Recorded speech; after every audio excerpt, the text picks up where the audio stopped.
Phone tapping కేసులో హరీష్ రావుకు ఊరట దక్కింది. పంజాగుట్ట పిఎస్లో నమోదైన ఎఫ్ఐఆర్ హైకోర్టు కొట్టేసింది. చక్రధర్ గౌడ్ ఇచ్చిన కంప్లైంట్ ఆధారంగా ఎఫ్ఐఆర్లో హరీష్ రావు, రాధాకిషన్ రావు పేరును పోలీసులు చేర్చారు. ఈ కేసును క్వాష్ చేయాలని హరీష్ రావు హైకోర్టును ఆశ్రయించారు. విచారణ జరిపిన హైకోర్టు ఎఫ్ఐఆర్ను కొట్టివేస్తూ తీర్పునిచ్చింది.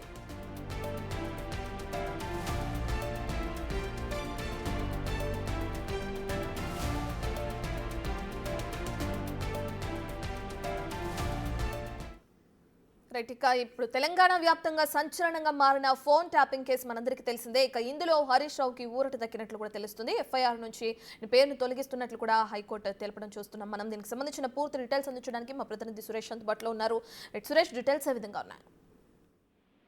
సిద్దిపేటకు చెందిన చక్రధర్ గౌడ్ తన ఫోన్ ను ట్యాపింగ్ చేశారు. తనతో పాటు తన బంధువులది, తన స్నేహితుల ఫోన్లు ట్యాపింగ్ చేయించాడు హరీష్ రావు అని చెప్పేసి పంజాగుట్ట పోలీసులకు ఫిర్యాదు చేయడం జరిగింది. ఆ ఫిర్యాదు పైనే హరీష్ రావుతో పాటు మాజీ టాస్క్ ఫోర్స్ డీసీపీ రాధాకిషన్ రావు పైన కూడా కేసు నమోదు చేసి మరొక 6 మొత్తం 8 మంది నిందితులుగా ఈ కేసులో నమోదు చేయడం జరిగింది. ఇప్పటికే ఇందులో ఇద్దరిని అరెస్ట్ చేసి రిమాండ్ కి తరలించిన పోలీసులు వాళ్ళు బెయిల్పై బయటికి రావడం జరిగింది. అయితే హరీష్ రావు A1 గా ఉండడంతో హరీష్ రావు హైకోర్టును ఆశ్రయించి ఈ తనపై నమోదైనటువంటి ఈ కేసుని కొట్టివేయాలని చెప్పేసి కూడా ఆయన హైకోర్టులో పిటిషన్ దాఖలు చేయడం జరిగింది. దీనిపైన వాదనలు విన్న హైకోర్టు ఈ రోజు హరీష్ రావు పై నమోదైన ఫోన్ ట్యాపింగ్ కేసుకు సంబంధించి ఆ ఎఫ్ఐఆర్ ను క్వాష్ చేస్తూ ఆర్డర్స్ ఇవ్వడం జరిగింది. దీంతో హరీష్ రావుకి, రాధాకిషన్ రావుకి ఈ కేసులో ఊరట లభించింది. అయితే ఫోన్ ట్యాపింగ్ కేసు 2 కేసులు నమోదయ్యాయి. ఒకటి బంజారాహిల్స్ సంబంధించిన పోలీసులు విచారణ జరుపుతున్నారు. ఒకవైపు ఇటు పంజాగుట్టలో చక్రధర్ గౌడ్ ఇచ్చిన ఫిర్యాదు మేరకు ఈ కేసు నమోదు కావడం జరిగింది. కాబట్టి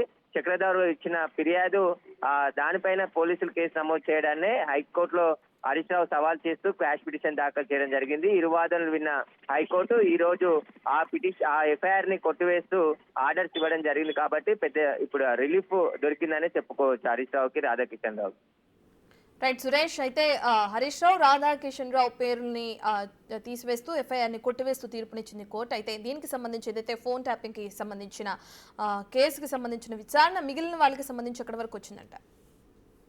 అంటే 2 ఫోన్ ట్యాపింగ్ కేసులు నమోదయ్యాయి. ఇందులో మొదట రాధాకిషన్ రావు, ఇటు ప్రభాకర్ రావు వీరికి సంబంధించింది పంజాగుట్ట పోలీస్ స్టేషన్ లో నమోదైనప్పటికీ అది జూబ్లీ హిల్స్ ఏసీపీ ఐఓగా ఏర్పాటు చేసి అక్కడ ట్రాన్స్ఫర్ చేయడం జరిగింది. వాళ్ళు విచారిస్తున్నారు. ఇప్పుడు కొట్టివేసిన కేసు చక్రధర్ గౌడ్, ఆయన గతంలో బీజేపీలో ఉండేది, తర్వాత మళ్ళీ పార్టీ మారి వేరే పార్టీలో జాయిన్ అయిన తర్వాత తనకి సంబంధించి ఫోన్ ని హరీష్ రావు, ఆయన మంత్రిగా ఉన్నాడు కాబట్టి నేను నియోజకవర్గంలో యాక్టివ్ గా తిరుగుతున్నా గతంలో, అప్పుడు అధికారం ఉపయోగించి రాధాకిషన్ రావుతో నా ఫోన్ ని ట్యాపింగ్ చేసి నన్ను చిత్రహింసలకు గురి చేశారని చెప్పేసి చక్రధర్ గౌడ్ ఇచ్చిన ఫిర్యాదు మేరకు పంజాగుట్ట పోలీసులు కేసు నమోదు చేయడం జరిగింది. ఈ కేసుని ఇప్పుడు హైకోర్టు క్వాష్ చేస్తూ ఆర్డర్స్ ఇవ్వడం జరిగింది. కాబట్టి ఖచ్చితంగా వీరి అందరికీ ఈ కేసులో ఉన్నటువంటి వారందరికీ కూడా ఊరట లభించిందనే చెప్పొచ్చు.